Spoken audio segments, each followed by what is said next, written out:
Bonsoir et merci de nous rejoindre dans cette émission. Ce soir, nous avons le réel plaisir de vous retrouver encore dans le cadre de cette émission politique, votre rendez-vous politique sur Couleur Télévision, votre émission Qui dit vrai.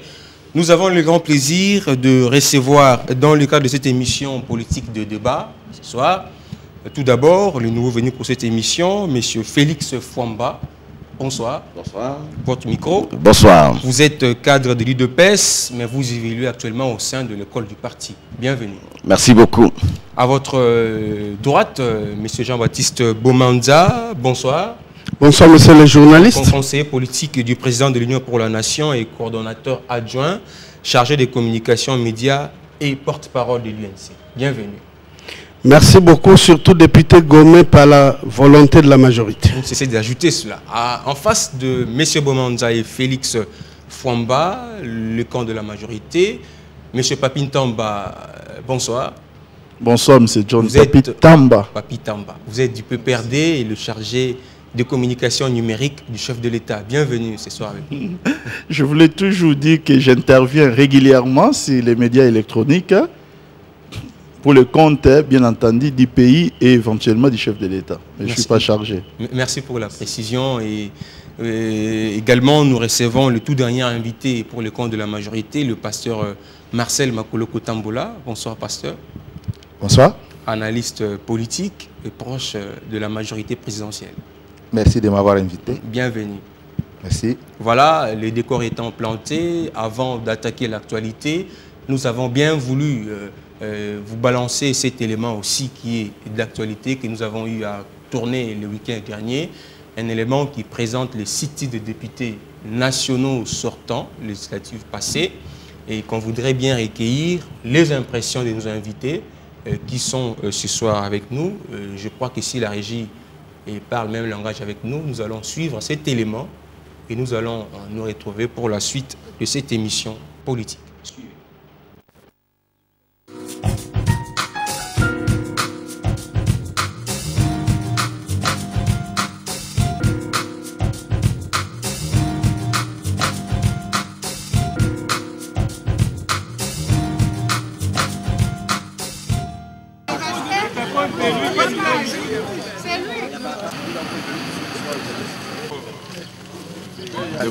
Des bandes. Non, ça va. Elle va vous raconter. On ne meurt qu'une fois. On est passé.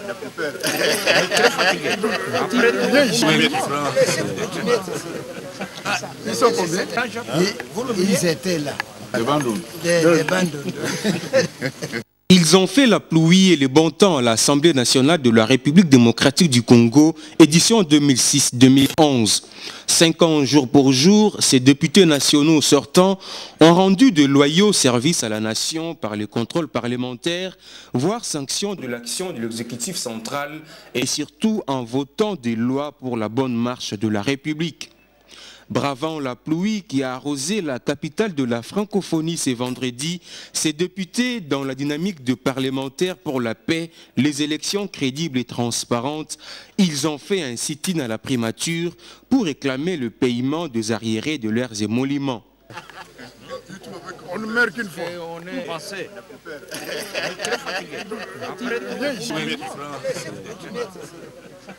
Ils sont combien? Ils étaient là. Des bandes. Des bandes.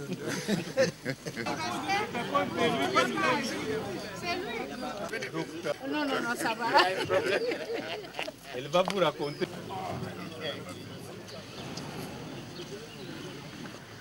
Allez. Et pourtant, ces dossiers qui ne fait pas honneur à la République seraient sur la table du chef du gouvernement, Augustin Matata Pogno, mais dont la réaction et la réponse tardent à venir et suscitent des interrogations. Ce qui est grave, ces députés ont passé des heures sur la pluie devant le bureau du Premier ministre sans bénéficier de l'hospitalité ni d'Augustin Matata Pogno, ni de ses conseillers, sauf ces agents de la police nationale congolaise. Des bandes. Des bandes.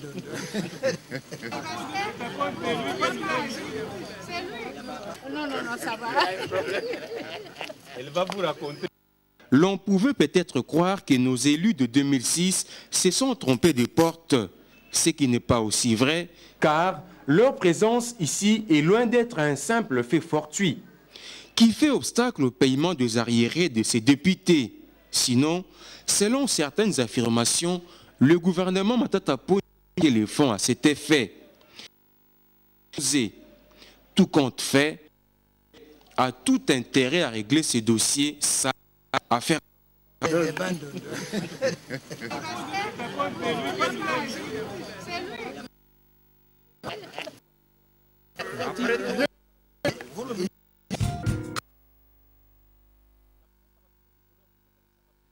Voilà, on vient ensemble, nous tous nous venons de suivre cet élément. S'il faut faire en résumé, ce sont les députés de la législative passée.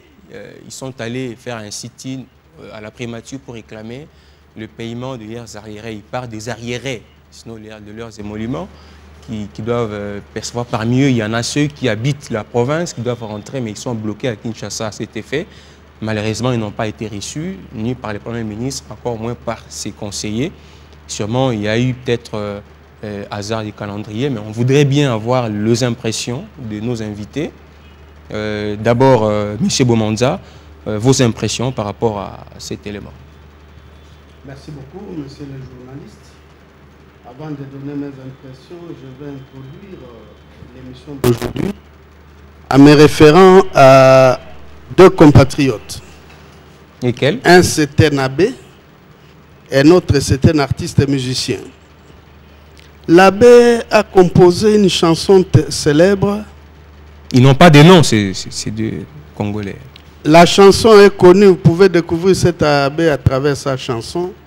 Ponani Botia Kitembe. Allez-y. Zamba etondi biloko, mai etondi mbisi. Abbé Makamba, si je comprends. Ah, vous l'avez découvert. Ponani Botia Kitembe. Et le musicien. Deuxièmement, c'est notre compatriote Félix Wazeko. Lui, à travers deux de ses expressions, comme il aime bien qu'on l'appelle le spécialiste du verbe, il a dit ceci. 1. Boko sanoki no kipo lokuta ekomi kosila. 2. Baibi nzoku bazoko kakole isayete. Il ne faut pas créer quoi, des problèmes, ça veut dire. Non, quoi? je ne veux pas lui créer des problèmes, je le cite. C'est un artiste, il a fait des œuvres. Or, l'artiste, c'est le peintre de la société. Je ne peux pas lui créer des problèmes. En quoi c'est lié à ce que nous débattons ici? C'est lié parce qu'avec la situation qui se passe au pays, les mensonges est érigé en système de gouvernement. 2. On a fait le hold-up électoral, on est incapable de gouverner le Congo. C'est ce que cela voudrait dire. Je reviens au problème des députés nationaux de la législature passée. C'est malheureux. C'est le manque du sens de l'État et de la République. Les gens qui ont assumé de hautes fonctions de l'État, les gens qui ont légiféré, ils partent à poser leurs problèmes. Personne ne les reçoit au niveau de la primature. Nous nous posons la question de savoir si ce gouvernement comprend l'essence de l'État. Et je ne suis pas surpris d'apprendre, si cela s'est vérifié, que deux dames, ministre et vice-ministre, se seraient battues. Si cela se justifiait, mais qu'attend le Premier ministre pour mettre hors d'état de nuire ces deux dames? Il n'y a pas eu un communiqué du gouvernement dans ce sens-là. J'utilise le conditionnel. Ce sont peut-être des rumeurs. Et ces rumeurs sont persistantes. Et ici, j'interpelle les services de sécurité afin que ces services vérifient l'information. Si l'information est fondée, que ces services informent le président de la République afin de poser l'acte contraire. C'est-à-dire signer l'ordonnance portant révocation de ces deux dames. Très bien, monsieur. Qui auraient fait la honte du pays et du gouvernement. Quand les dames doivent en venir aux mains, c'est scandaleux pour un gouvernement. On a compris, M. Bomanza. On va prendre aussi l'impression de M. Félix Fomba, de l'école du parti de l'UDPS. Vos impressions par rapport à cette situation de député sortant. Merci pour la question. La situation des députés, hein, moi je n'aimerais pas verser un peu d'amalgame dans l'amalgame des députés eux-mêmes. Je ne sais pas s'ils ont été sollicités une audience chez Matata Pogno ou aller faire un sit-in pour des raisons bien évidentes. Parce qu'on parle en même temps des sit-in, en même temps on parle de ces premiers ministres qui ne les a pas reçus. Hein, et comprenez, à un moment donné, on risque d'être en difficulté de savoir quelle est la démarche réelle de ses amis enfin, ou députés honoraires. Vous savez, quand je vois l'élément, je me dis, oh mon Dieu, qu'est-ce que la vie est ironique. Quand ils ont été appelés à légiférer au courant de la législature passée, ces messieurs se sont contentés de laisser en pâture la vie du Congolais. Quand les Congolais pleurnichaient, grinçaient dedans, ce n'était pas leur affaire, ce sont les émoluments qu'ils touchaient qui semblaient leur faire plaisir. Maintenant, aujourd'hui, ils sont mis aussi à la place du Congolais. Hein, je crois que c'est comme l'adage le dit, qui rira bien, rira le dernier. Merci, très bien. Alors, on va prendre aussi les impressions, tout en rappelant que ces députés, se disait-il qu'ils étaient dans la réclamation de leurs droits, M. Papi. Vous avez une impression par rapport à cette situation de députés sortants? Merci pour l'invitation et pour la question. Bon, c'est clair qu'on ne peut pas empêcher à une personne ou à un corps de métier, par exemple, de revendiquer leurs droits les plus élémentaires. Mais faudrait-il encore que la procédure soit respectée dans un État organisé? La RDC, à ce que je sache aujourd'hui, c'est un État organisé où règne la séparation des pouvoirs. Je ne pense pas, de mémoire, qu'il appartiendrait à un gouvernement de s'occuper d'une affaire des émoluments, par exemple les députés, s'il y a contentieux au niveau de leurs émoluments de l'Assemblée nationale. L'Assemblée nationale qui devait déjà commencer par étudier la question en interne. Et si le gouvernement doit essayer d'intervenir, il intervient à travers les bureaux, l'administration de l'Assemblée nationale, juste dans les termes d'une dotation budgétaire pour les paiements. Mais il ne peut plus maintenant commencer à légiférer un problème interne ou un problème de conflit. Donc là, personnellement, je n'ai pas beaucoup de choses à dire. D'abord parce que les dossiers, je ne connais pas. Personne ne pourra aujourd'hui, je ne pourrais pas attester de la véracité de ces faits-là. Mais je pense qu'en tant que des députés qui ont légiféré pendant 5 ans, tout ce que je peux les exhorter, c'est que ce n'est pas la bonne procédure. Très bien. Alors, on va prendre la toute dernière impression du pasteur Makoloko Tamboula. Vous avez la même question à laquelle a répondu tout le monde. Est-ce que vous avez un mot à glisser par rapport à cette situation? Non, je ne veux pas sombrer dans les ridicules de mon ami Bomanza avec la citation de Oazé Kwa Félix et de cet abbé qui a chanté. Parce qu'en fait, je partage très bien le point de vue de mon frère Fouamba et qui explique deux choses. Il dit sitting, très bien, à la primature. Très bien, c'est une action qui n'avait pas été prévue. Peut-être que ça a surpris même les locataires de la primature. Il faut qu'on se pose la question, est-ce que le Premier ministre était au courant? Est-ce que son agenda lui permettait-il de recevoir ses valeureux compatriotes? Donc, dire ici que ce n'est pas connaître son travail que de ne pas recevoir, alors qu'on n'a pas été averti de la visite, ça peut, à un certain moment donné, nous poser la question de la conviction qui nous anime à parler. Parce que l'essentiel, ce n'est pas d'essayer d'éclabousser le Premier ministre. C'est déjà une affaire trop sérieuse, une affaire douloureuse, où les gens réclament leurs droits. Mais il faut que quand on réclame, là, je dis comme l'a dit Papi Tamba tout à l'heure, quand on réclame, qu'on le fasse selon les règles du droit. il faut le faire. Il faut que s'il y a un problème de cette nature, que la République les règle selon la loi. Ça, il n'y a pas de problème. Mais je ne crois pas qu'il fallait que les députés essayent d'instrumentaliser cette question pour jeter des boules puantes, ou soit au gouvernement ou encore à l'Assemblée nationale.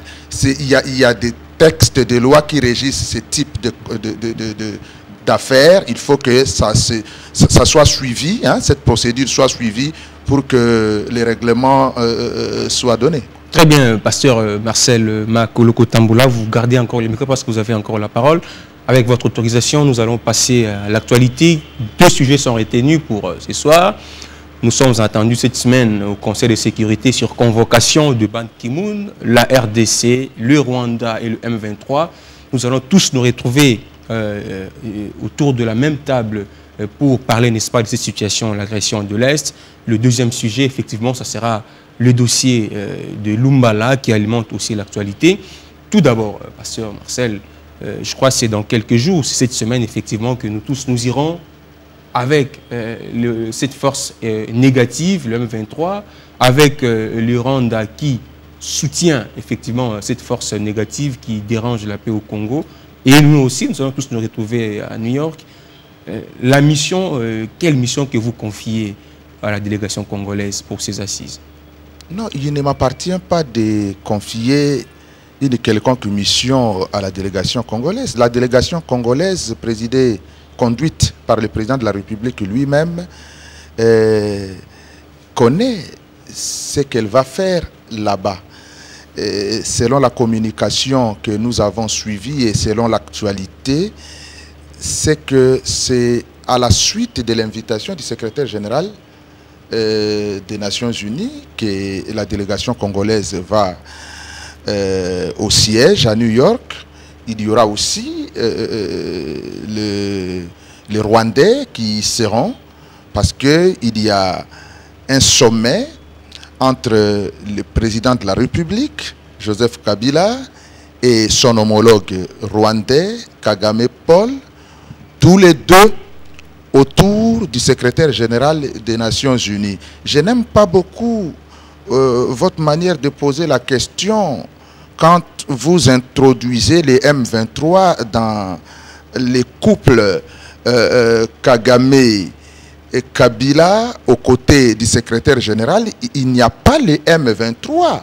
Les M23, comme tous les autres mouvements, a peut-être pris la responsabilité d'aller aussi à New York. Peut-être que il veut, en tant que ils sont convoqués aussi. Oui, ben, ils sont convoqués, mais ils ne sont pas convoqués au même titre que les 2 chefs d'État. Parce qu'en fait, cette histoire du M23, je voudrais que les gens qui nous suivent comprennent. Le M23 est une fabrication rwandaise, une fabrication pure et simple du Rwanda. Le Rwanda est en cause dans cette situation de l'Est. Pourquoi? En fait, nous savons que le Rwanda utilise le M23 comme cheval de Troie. Mais en réalité, le danger vient plutôt du Rwanda. C'est pour cela d'ailleurs que le gouvernement, le nôtre, a dit depuis très longtemps que s'il y a négociation, il y a négociation avec le Rwanda et avec personne d'autre.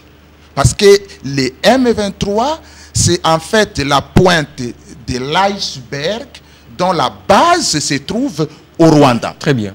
Très bien. On va voir aussi la même question, M. Papi Ntamba. Qu'est-ce que la RDC doit accepter, s'il faut partir d'abord comme ça, dans cette rencontre, avant de dire ce qu'il nous faut refuser ou rejeter? Une question vraiment fermée. Et par rapport à une telle question, je pense que la réponse n'est pas aisée. D'abord parce que la question n'est pas très compréhensible. Vous avez la liberté je vais essayer de faire un effort. Oui. Nous savons que la RDC n'a que des choses à accepter, c'est-à-dire quoi, c'est la paix sur son territoire. Et des choses à rejeter, c'est tout ce qui peut essayer d'enfreindre à cette paix. C'est tout ce que nous savons. Maintenant, en rapport avec, avec cette rencontre, nous ne devons pas penser que cette rencontre que soit un acte qui commence. C'est un aboutissement de plusieurs tractations où le secrétaire général des Nations Unies a entendu la RDC, entendu le Rwanda, il y a eu des délégués, vous vous rappellerez encore de M. Latsou, qui a été ici il n'y a pas longtemps. Là, c'est un aboutissement. C'est un aboutissement maintenant où la conclusion est presque connue auprès des observateurs.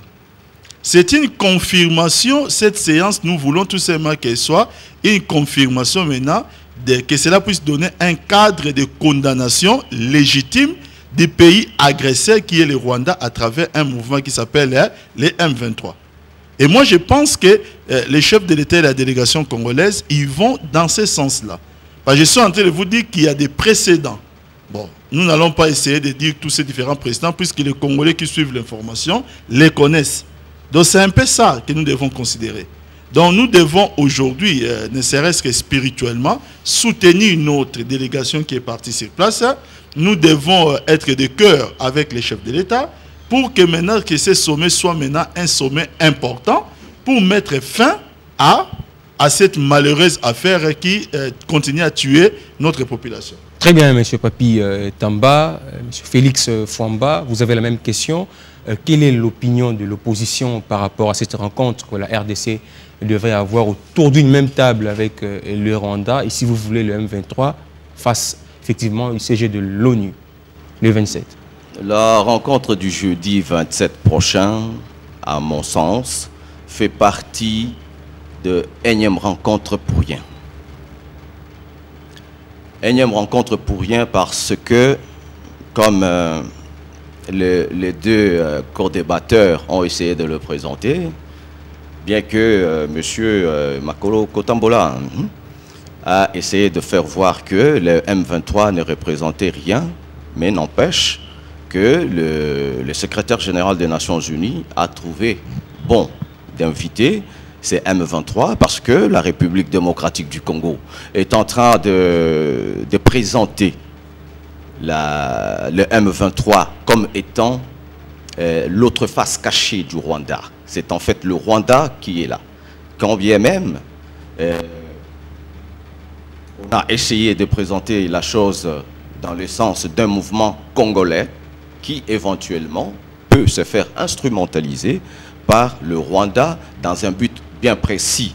Vous savez, notre univers national a été envahi depuis un temps avec un vocable qui a fait du chemin, la balkanisation. La balkanisation, tout comme la sécession, tout comme l'exigence d'autonomie ou d'autodétermination, c'est un comportement ou une situation qui appelle un acte référendaire. Et cet acte référendaire n'est jamais réalisé par l'étranger. C'est toujours les nationaux du pays auquel appartiennent les demandeurs ou peut-être les gens qui exigent la balkanisation que cet acte référendaire arrive. Alors, on dit que le Rwanda a des velléités de balkaniser le Congo. Et pour cela, le Rwanda utilise le M23. Dans certaines circonstances, je serais tenté de dire, est-ce que nous rêvons ou bien nous sommes éveillés? Pourquoi? Le Rwanda qui cherche à balkaniser le Congo en passant par le M23, parce que j'ai entendu dire ici que c'est un mouvement rwandais. Il vous souviendra que dans l'histoire, nous connaissons une tentative d'annexion.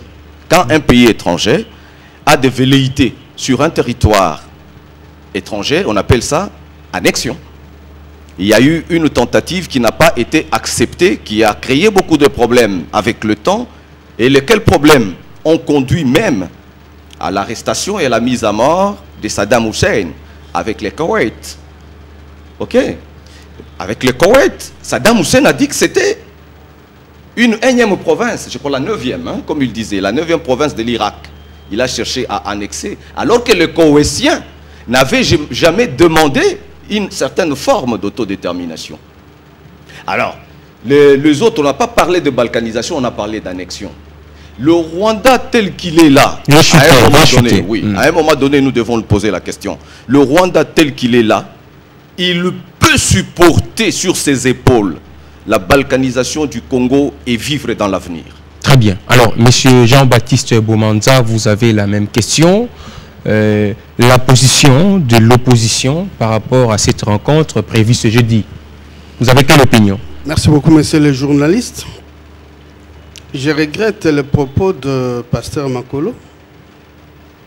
Qu'est-ce Il qu'il a a dit? traité mes propos de propos ridicules. Je ne sais pas s'il m'a écouté en sa langue maternelle ou il m'a écouté en français. Et dans son développement, il n'a rien démontré de ridicule. C'est une émission de français, c'est en français. Non, il m'a écouté en sa langue maternelle. C'est pourquoi il a sorti un mot qui n'a pas de place dans ce débat ici. Je reviens. Ponani Botia Kitembebino. Maintenant, les mensonges éclatent au grand jour. Quand on dit Boko Sanoki Noki Lokute Komikose, Lokuta Nabino et Souki. Vous avez fait le hold-up électoral. Comment vous gérez la République aujourd'hui? C'est ça la vérité. Ça, c'est pas le ridicule. Vous pouvez répondre à ma question. Non, il faut que je le mette au pas. Il ne comprend rien. Vous feriez mieux de prêcher à l'église, pasteur. Évitons les attaques personnelles. Non, On est dans un temps républicain. quand il dit que les propos que j'ai tenus étaient des propos ridicules, alors que Papi Tamba, en venant ici, en dehors du micro, il a parlé de certaines choses que lui n'a pas écouté et observé. Donc il faut le mettre à sa place. Monsieur le journaliste, vous savez que entre le M23 et le régime de Kinshasa, c'est bonnet blanc, blanc bonnet. Tous héritiers de l'AFDEL. Tous sont comme mettre le Rwanda et Kagame en tête. Ils ne peuvent pas nous distraire, c'est une distraction. Le malheur, c'est que les amis au pouvoir n'ont pas tiré les leçons du départ de Mobutu. Vous savez, quand Mobutu partait, il avait traité Laurent Désiré Kabila et l'AFDEL de marionnettes et de Rwandais. Quand on lui disait négocier à temps, il ne voulait pas négocier. Finalement, c'était Outenika. Outenika, c'est le départ de Mobutu. J'ai peur que New York soit Outenika pour vous. J'ai peur. Pourquoi je le dis? Le diplomate allemand dit qu'il faut négocier avec l'M23.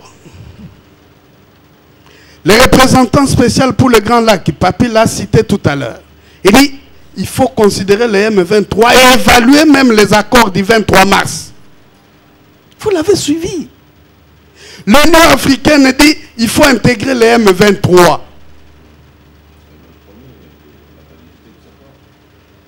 Reconnaît la validité de ces accords-là. L'ONU elle-même, n'en parlons pas. Maintenant, l'invitation est lancée. Mais il faut que la majorité qui va se déplacer pour New York dise au peuple pourquoi depuis lors elle n'a pas dit toute la vérité. Voilà pourquoi nous disons que cette majorité a trahi la République. Voilà pourquoi nous initions l'action pour haute trahison. Comme maintenant la session est ouverte au niveau des deux chambres du Parlement. Mais vous voulez prendre les Congolais pour des imbéciles.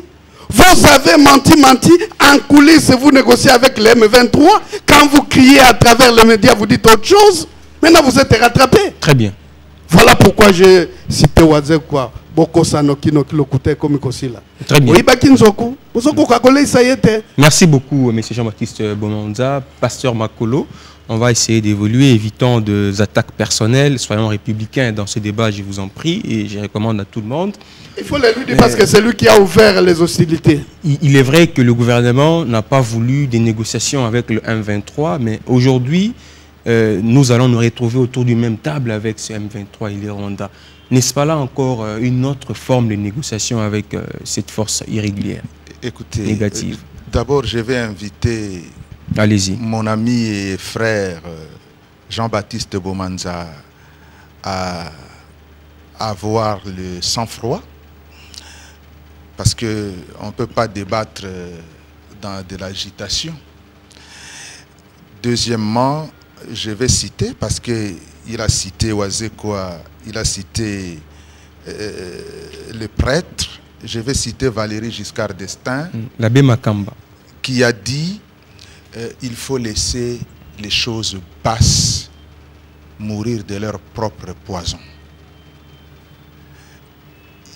Il faut laisser les choses basses mourir de leur propre poison.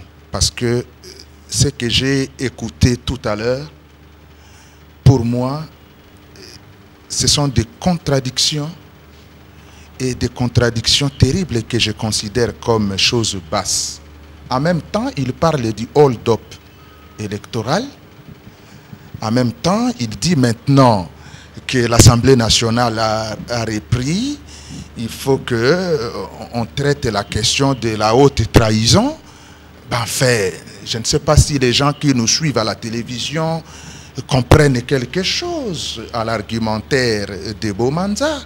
Hold-up électoral, mais vous reconnaissez quand même qu'il y a des députés qui vont vous aider à faire cette séance pour je ne sais faire quoi au président de la République. On ne comprend plus rien. Il n'y a pas eu hold-up électoral en République démocratique du Congo parce que la vérité, c'est que l'opposition n'a pas gagné les élections. La vérité, c'est qu'au Congo, comme ailleurs, pour qu'on gagne une élection, il faut accepter de nouer des alliances, lesquelles l'opposition a été incapable. Vivez répondre à ma question, monsieur. Donc, pour dire Pasteur, tout simplement que cette question est largement dépassée, vous avez compris que quand on invite le président de la République démocratique du Congo, l'invitation tombe sur la table de Kabila Joseph et pas ailleurs. Donc, il ne faut pas, à un certain moment donné, endormir les gens avec une phraséologie agitée qui n'a absolument aucun sens. Chose basse, nous devons les laisser mourir de leur propre poison. Ça, c'est de un. À la question, la chose la plus importante d'ailleurs, je vais dire ici que la République démocratique du Congo, mon pays, est agressée par le Rwanda. Et le Rwanda, contrairement à mon frère Fouamba, j'ai dit tout haut que le Rwanda a des visées de s'accaparer d'un territoire de notre pays, et cela ne date pas d'aujourd'hui. Il faudrait d'abord que opposition et majorité, nous sachions que le pays est en danger et que le Rwanda essaye d'une manière ou d'une autre d'instrumentaliser nos propres frères. Vous avez parlé de Roger Lumbala, on va y arriver. D'instrumentaliser nos propres frères pour non seulement faire main basse sur nos richesses, mais aussi créer les drames humains à l'Est. Donc ça, c'est une chose vraie. Maintenant que le Congo va à New York, c'est pour faire prévaloir ses positions. Est-ce une négociation Non, mais attendez. Avec la République démocratique du Congo, le gouvernement a toujours été clair à ce sujet. Négociation avec le Rwanda. Parce qu'en fait, ce qui se passe là-bas, c'est une affaire rwandaise. Maintenant, vous dites que les Nations Unies ont invité les M23. Qu'est-ce que le secrétaire général des Nations Unies va faire? Voir la question avec cette commission liée aux droits de l'homme. Il fallait que les sanctions soient prises contre le Rwanda en rapport avec son implication au premier degré, son implication dans les drames qui sévissent à l'est du pays. Il faudrait voir tout ça. Il y a eu beaucoup de rapports des Nations Unies qui font état de l'implication directe du Rwanda.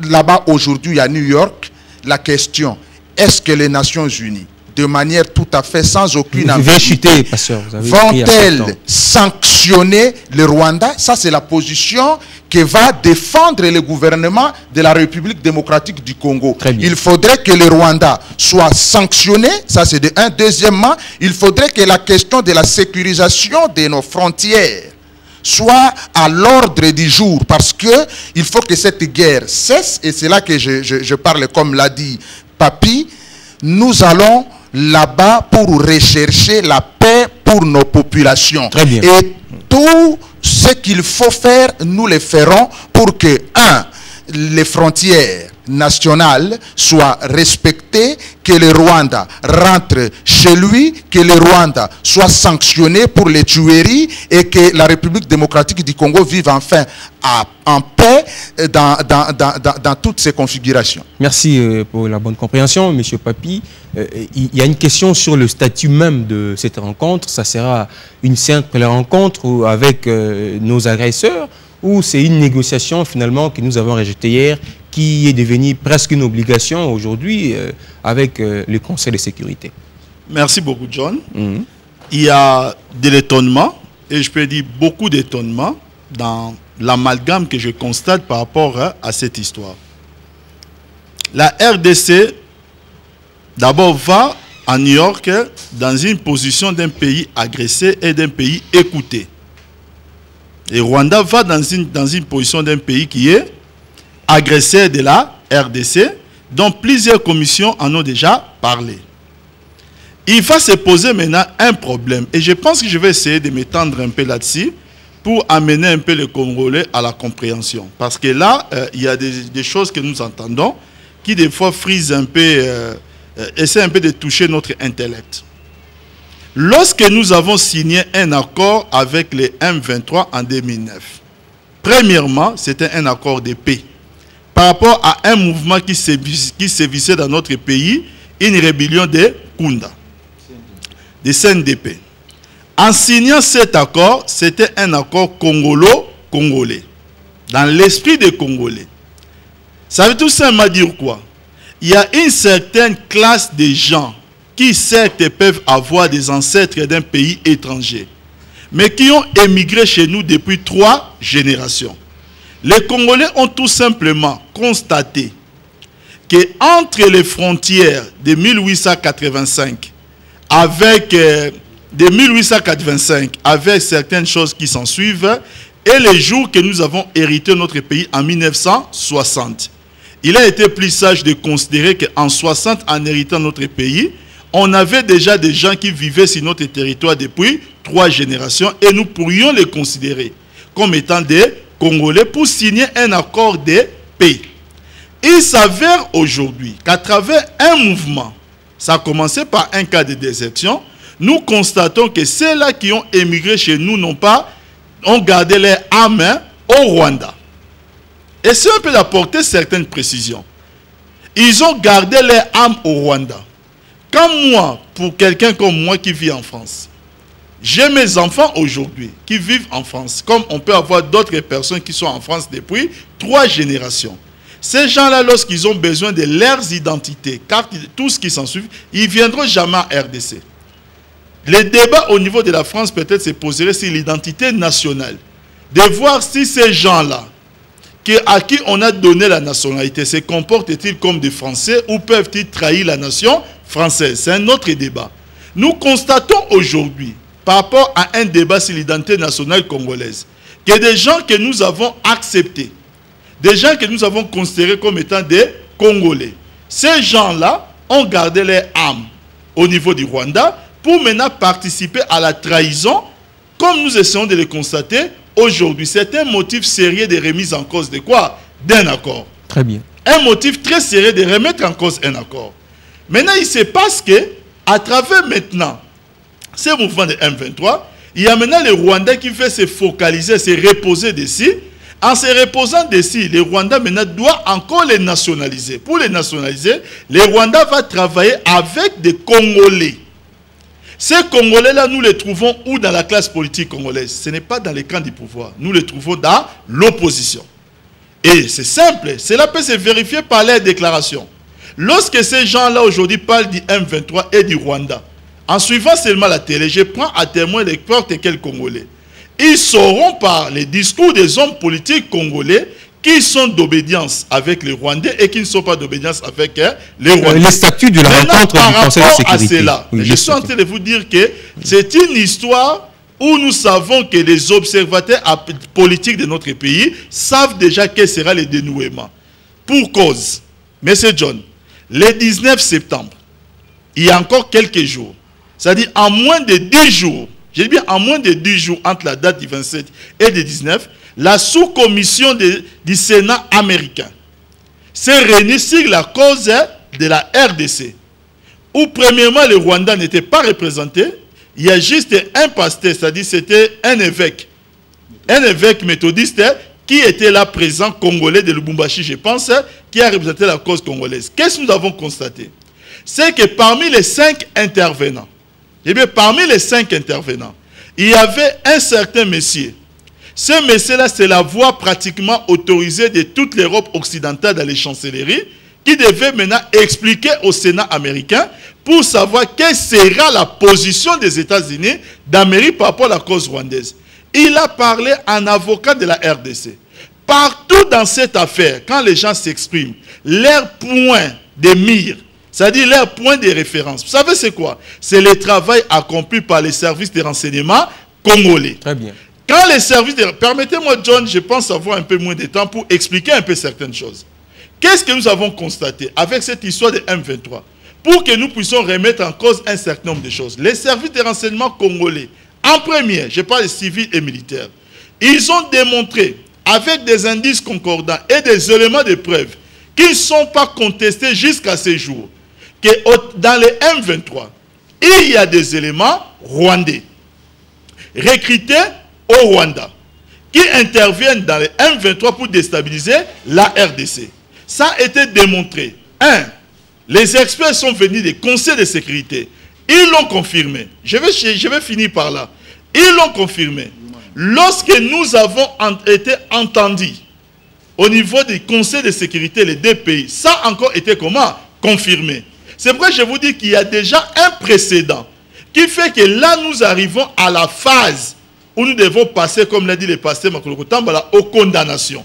La RDC part en bon challenger, en un pays qui a des éléments qui jusqu'à ce jour ne sont pas contestés. Et ces éléments-là, ce sont les mêmes éléments qu'on va faire prévaloir et nous savons que l'issue sera heureuse pour notre pays. Maintenant, dire autre chose, c'est faire le jeu du Rwanda et ça ne m'étonnerait pas de voir que certains fassent les déplacements jusqu'à Kigali. Très bien, M. Papi Tamba, on va rattraper l'opposition aussi parce que nous voulons mettre tout le monde au même timing. Monsieur Jean-Baptiste Bomanza, parce que vous reconnaissez que c'est une énième rencontre pour rien. Donc, vous pensez, soutenez que la RDC doit rejeter effectivement cette rencontre de jeudi au Conseil de sécurité? Je voudrais vous dire que lorsque nous commençons à prendre la parole, vous allez nous laisser nous étendre comme vous avez laissé les gens. J'ai dit que je vais vous rattraper pour... Ok. Je vais ouvrir le micro parce que vous l'avez finalement. Allez, allez-y. Le micro n'était pas ouvert. Voilà. Tout ce que j'ai dit n'est pas passé. Vous pouvez répéter. On est là. Je dis ceci. Je crois que vous avez suivi. Quand je dis que le pasteur Makolo m'entend en sa langue maternelle, je n'avais pas tort. Je venais de parler, il dit laissez les choses basses mourir de leur propre poison. C'est qu'il a écouté en sa langue maternelle. Les choses qui sont sorties de ma bouche sont des choses pertinentes qui n'ont pas été à mesure de démentir en prenant la parole. 1. Je dis que le M23 et le régime de Kinshasa, c'est bonnet blanc, blanc bonnet. Ils sont tous héritiers de l'AFDEL. Ils évoluent tous conformément aux accords de l'émir à des tristes mémoires. Et il n'y a pas pire pion du Rwanda que ceux qui sont au régime de Kinshasa. Quelques exemples. Mais comment James Kabarebe est devenu chef d'état-major général ici au Congo? Il est rwandais. Comment Comment est-il devenu chef d'état-major général? C'est l'opposition qui l'a nommé. Si aujourd'hui, Joseph Kabila, 11 ans après, est incapable de mettre en place une armée véritablement nationale dissuasive, c'est l'œuvre de James Kabarebe. De deux, qui a nommé Tangada général? C'est l'opposition. C'est encore le même régime de Kinshasa. De trois. On dit qu'il a combattu avec vous à la rébellion. Non, non. Lorsque nous disions que Bosco le était avec Congo, vous dans la rébellion, dans non, l'opposition. non. Bosco n'était pas avec nous. C'est avec Lumbala, Mboussi, Non, non. il reste. Moi, je n'ai jamais fait la rébellion. Roubaix-Roi, il reste. Je n'ai jamais fait la rébellion. Tout ce que vous citez là sont héritiers de l'AFDEL. Ils sont dans Vous l'opposition. êtes pourtant Ils sont les porte-parole héritiers d'un ancien de l'AFDEL. rebelle. Allez-y, monsieur. Ils sont héritiers de l'AFDEL. Je ne suis pas porte-parole d'un ancien rebelle. Je suis porte-parole d'une coalition politique. Il faut rectifier les choses. De trois. Jusqu'aujourd'hui, le CNDP est membre de la majorité présidentielle. Constitué de sujets rwandais. Comme ils ont y allé dire. Pourquoi la décision de chasser le CNDP de la majorité présidentielle n'est pas encore prise? Ensuite, messieurs les journalistes. Lorsque nous disions que le Congo était agressé, mais c'est le régime à travers le porte-parole du gouvernement qui parlait de mutinerie. Vous êtes témoin, vous, de la presse. Vous avez couvert combien de points de presse au cours desquels on a parlé de mutinerie? Et aujourd'hui, ça change, ça devient l'agression. Non, messieurs les journalistes. Ensuite, lorsqu'on doit négocier de là où devra se trouver la force internationale neutre, le ministre de la Défense, même celui qui est en charge des affaires étrangères, ont accepté que cette force soit où? Par la frontière entre nous et le Rwanda. C'est à l'intérieur de notre territoire, à plus ou moins 200 km de la frontière. C'est entre le M23 et le Congo. Là, c'est la balkanisation qui ne dit pas son nom. Le Soudan du Sud a commencé comme ça. Monsieur le journaliste, quand Papi parle d'amalgame, oui, c'est sa compréhension à lui. Mais au jour d'aujourd'hui, il saute aux yeux que votre diplomatie a échoué avec politesse. Pourquoi? L'Union africaine dit, vous devez négocier avec les M23. Vous avez été incapable de convaincre l'Union africaine. Le diplomate allemand dit, M23 doit aussi être partie prenante. Le représentant spécial du secrétaire général sur le Grand Lac est revenu sur la même chose. Vous pensez que même l'ONU, le secrétaire général lui-même, vous l'avez suivi à une émission spéciale sur TV5. Vous pensez que tous ces gens-là sont des imbéciles? Il n'y a que vous qui êtes intelligent. Il faut rejeter cette rencontre du 27 septembre. Vous soutenez cela aussi? Je suis en train de réitérer ce que je dis. Le régime de Kinshasa n'a pas tiré les leçons du départ de Mobutu. Et j'étais en train de dire que je craignais que New York soit pour eux l'air ou Tenika. Comme quand le maréchal Mobutu partait. Quels sont les éléments qui vous amènent à... Je viens d'énoncer les éléments tout à l'heure là. Notre armée le contexte n'est pas le même, monsieur le monde. Le contexte n'est pas le même. Le modus operandi est resté le même. Notre armée est demeurée trahie continuellement. Vous avez suivi le 19 juillet lorsqu'on clôturait la session extraordinaire de l'Assemblée nationale. Les députés du Nord Kivu, toutes tendances confondues, par la bouche de l'honorable Conde Vula-Kikanda. Qu'est-ce qu'ils ont dit? Ils ont demandé qu'on puisse déchoir de la chaîne de commandement militaire, policière et sécuritaire tous les collabos et traîtres qui sont de mèche avec le Rwanda. Jusqu'au moment où nous parlons, silence radio. Pendant qu'ils vont notamment à Kigali, à Bujumbura, un peu partout, ils veulent maintenant chercher le pouls sur la tête de Lumbala, alors qu'il a une tête pareille à la mienne, il n'a pas de cheveux. Il va chuter alors. Monsieur. Et donc je suis en train de non, dire lui, que... porte des non, il n'a pas de cheveux, il est comme moi. Il chuter. n'a pas de cheveux, on ne peut pas chercher de pouls sur cette tête-là. Elle n'a pas de cheveux. Monsieur le journaliste. Il va chuter. Je suis en train de regretter. Vous savez, il n'est pas normal de gérer le pays tout en passant le stage au sommet du pays. Ce n'est pas normal. Si les pasteurs traitent ce que nous parlons de choses basses, les téléspectateurs vont en juger. Mais pasteur, vous êtes logique avec vous-même. Je vous ai dit que pour venir en politique, il faut subir ce qu'on appelle la socialisation politique. Chose que vous n'avez jamais subie. Vous êtes bon pour votre église. Vous prêchez le bon verset ou le verset satanique. Tout dépend de vous. Mais pasteur... Évitons les attaques personnelles. Non, vous êtes de la majorité. Je vous mets en garde. Quand il parle des choses basses, vous ne l'interrompez pas. Quand moi je dois répliquer, non, évitez, non. Si vous êtes de la majorité, mettez-vous à côté de lui là-bas. Comme ça, nous allons comprendre, monsieur le journaliste. Parce que je ne peux pas accepter que quelqu'un débite des choses qui n'ont ni tête ni queue et laisser les téléspectateurs gober cela. En bref. Ça, c'est mal me connaître. Je ne peux pas laisser ça. D'ailleurs, lui-même, il a dit ici, en dehors des caméras, il sait que je ne laisse pas passer ce genre de choses. Je suis en train de terminer en disant que on ne doit pas s'amuser avec la République de cette façon-là. On ne doit pas s'amuser avec la République. 15 ans durant, depuis l'arrivée de l'AFDEL, le Congo ne subit qu'humiliation sur humiliation. Monsieur le journaliste, quand est-ce que le Congo sera debout, le grand Congo, le géant Congo sur ses pieds? Mais je termine en disant ceci. Sous Mobutu, nous l'avons combattu. Les petits Rwandais ne s'amusaient pas. Vous savez que Maël est allé à Kigali.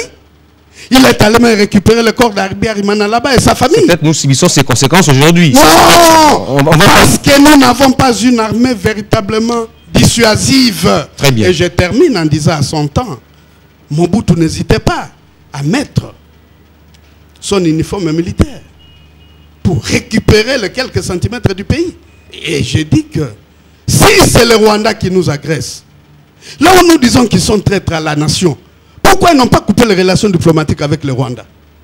Pourquoi l'ambassadeur est toujours là? Ils vont répondre. Pourquoi ils n'ont pas déclaré la guerre? Ils vont répondre. Ils vont vous répondre. Laissez distraire les gens.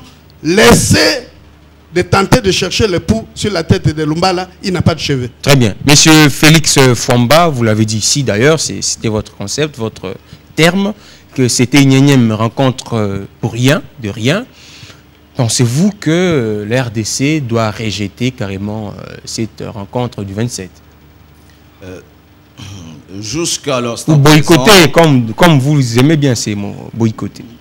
Bon, dans le cas d'espèce, nous ne pouvons pas parler de boycott. Nous n'avons pas le pouvoir d'action.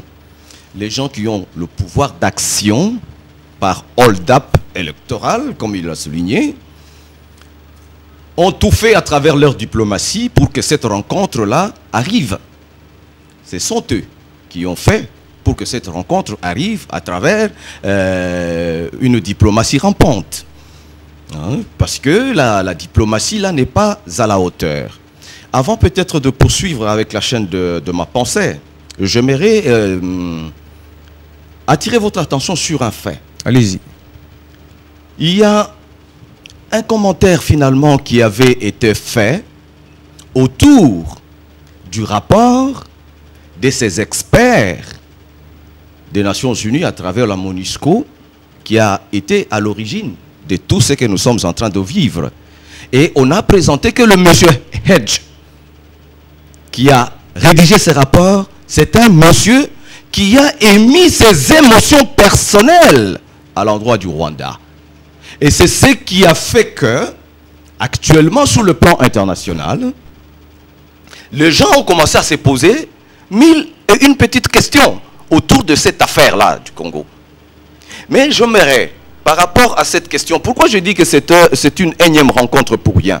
Vous savez, ça fait très mal au cœur. Le Congo, la République démocratique du Congo, ce cher pays, ne mérite pas ce qu'il est en train de vivre. Vous savez combien d'individus dont les cœurs saignent? La République démocratique du Congo est restée un pays à l'affût, à la recherche de l'apitoiement international. La République démocratique du Congo est à la recherche de la pitié du monde entier. Parce que, à l'intérieur de ce pays, rien ne se fait. Pour ne pas dire qu'il n'y a pas d'État. Nous avons le malheur que depuis peut-être une cinquantaine d'années d'indépendance, nous n'avons jamais eu de dirigeants qui avaient un esprit constitutionnel. Dans cette affaire de l'Est, avec ses éventualités de balkanisation, c'est que beaucoup essayent de masquer aux Congolais, c'est la subtilité qu'il y a dans cette affaire-là pour amener à la balkanisation. La subtilité n'est pas dans le chef du Rwanda, mais dans le chef des Congolais qu'il y a cette subtilité. On a laissé le pays en jachère. Le pays, je vous le dis, on l'a laissé en jachère, à la merci de n'importe qui et de n'importe quoi. Nous pouvons peut-être chercher à prendre... enfin, je vais chercher à illustrer la chose de jachère en partant de ce qui avait été donné comme définition par rapport au Congo en 1885. Vous savez, c'est trop pénible. En 1885, la communauté internationale d'alors définissait le Congo comme un espace géographique quelconque à travers le globe qui était ouvert au commerce international. C'est comme ça qu'on définissait le Congo. Imaginez-vous 1885. Nous sommes en 2012. Nous vivons la même situation. Et avec des Congolais, non pas de sujets coloniaux, mais de sujets de droit international. Nous sommes sujets de droit international. Avec le même droit sur le plan international que les États-Unis, la France, la Belgique et n'importe quel pays. Mais il se trouve que on continue à nous considérer comme le Congo de 1885. Veuillez chuter, M. Félix. Permettez, je vais sortir par là. Le problème, c'est quoi? Nous avons eu des dirigeants, je le disais tout à l'heure, sans esprit constitutionnel. Nous avons eu des dirigeants qui ne savent pas que l'État s'organise à travers la Constitution. Les Congo ici, c'est un pays désorganisé et désorganisant. Les histoires de M23 nous arrivent justement parce que nous n'avons pas la capacité interne de nous organiser. Parce que si nous avions ces capacités internes d'organisation, nous savions nous fonder sur la Constitution. Tout à l'heure, Jean-Baptiste Bomanza a fait allusion à qui a interdit aux Congolais de mettre en place une armée forte, dissuasive, républicaine, nationale. Peut-être que ça s'est fait en coulisses, on ne sait jamais. Bon, si ça s'est fait en coulisses, il nous faudrait attendre 25 ans. Et pendant ce temps, nous allons continuer à subir. Un moment, nous allons continuer à subir. Je voudrais, parce que c'est vous qui posiez de questions, je voudrais peut-être sortir par là. Je crois que les téléspectateurs pourraient répondre à la question. Est-ce le Rwanda ou le M23 qui ont demandé au pouvoir actuel de ne pas mettre en pratique une disposition pourtant constitutionnelle? Je rappelle à votre attention. Vous savez que la constitution actuelle, c'est depuis 2005. Il y a 7 ans que cette constitution dit que l'enseignement primaire au Congo était gratuit. 7 ans après, ça a été fait, oui ou non? Est-ce le Rwanda, est-ce le M23 qui ont dit aux Congolais de ne pas le faire? Le président a instruit que ça soit effectif dans les provinces. Kinshasa attend encore et Lubumbashi. On va faire le tour de ronde pour le dernier tour de ronde par rapport à ces sujets parce qu'il y a un autre qui nous attend aussi. Alors j'aimerais donner la parole à chacun de vous pour dire un mot en conclusion par rapport à ces premiers sujets. On va passer au second pour conclure. Passez, vous avez la parole. Très sincèrement, j'ai mal pour mon pays. Et je suis extrêmement inquiet. Parce que ce que j'ai entendu ici, je ne sais pas ce qu'il en est pour vous, mais ce qui me concerne, ça m'a fait très mal. Qu'il y ait des Rwandais au Rwanda pour soutenir les thèses défendues par les gouvernements de leur pays. Quoi de plus normal? Mais qu'il y ait des Congolais au Congo, notamment sur ces plateaux, qui s'érigent carrément en défenseurs des thèses rwandaises dans notre pays, ça